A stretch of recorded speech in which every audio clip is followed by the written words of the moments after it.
ফের ফোঁস মন্তব্যের ব্যাখ্যা দিলেন মুখ্যমন্ত্রী মমতা বন্দ্যোপাধ্যায়। গত 21শে জুলাই ফোঁস মন্তব্য নিয়ে তিনি যা মন্তব্য করেছিলেন সেই প্রসঙ্গে আজ তিনি বলেন, আমি আমার কথা বলিনি, রামকৃষ্ণ দেবের কথা বলেছিলাম। কি বললেন তিনি, শোনাব। আমি 21শে জুলাই একটা বক্তৃতায় বলেছিলাম, অনেকে আমাকে ক্যাঁক ক্যাঁক করতে দিন, ওদের খ্যাঁক খ্যাঁকে গলারও করে যাক, আমি আমার কথা বলবো। দিনে দুবার ব্যবহার করো স্টপেজ ক্রিম আর নিজেকে রাখো এভারগ্রিন কেয়াশেক আরোমা থেরাপি স্টপেজ ক্রিম, আর খুঁজে পাও নতুন আমিকে। আমি আমার কথা বলছি না, রামকৃষ্ণ পরমহংসদেব যিনি আমাদের পথপ্রদর্শক, আমি তার কথা বলছি। তিনি কি বলেছিলেন?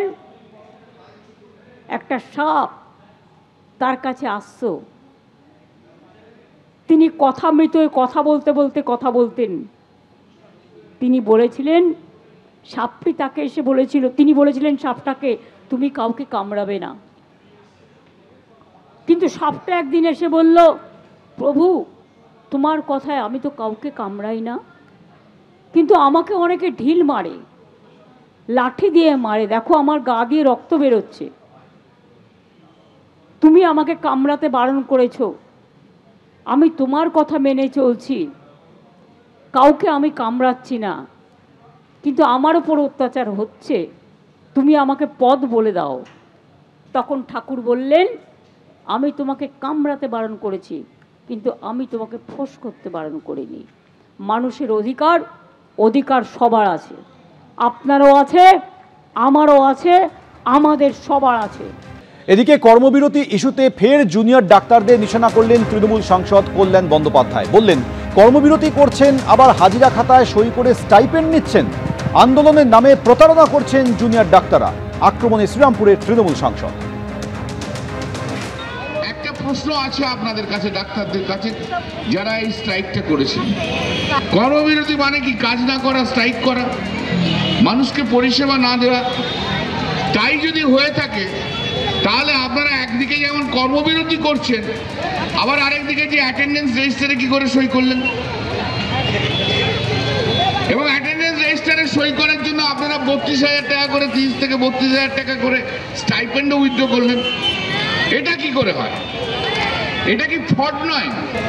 ওনাদের আইনে আছে, যেটাতে ওনারা গভর্ন, ইন্টারনাল যারা গভর্ন, তারা বছরে 15 দিনের বেশি ছুটি নিতে পারবেই না।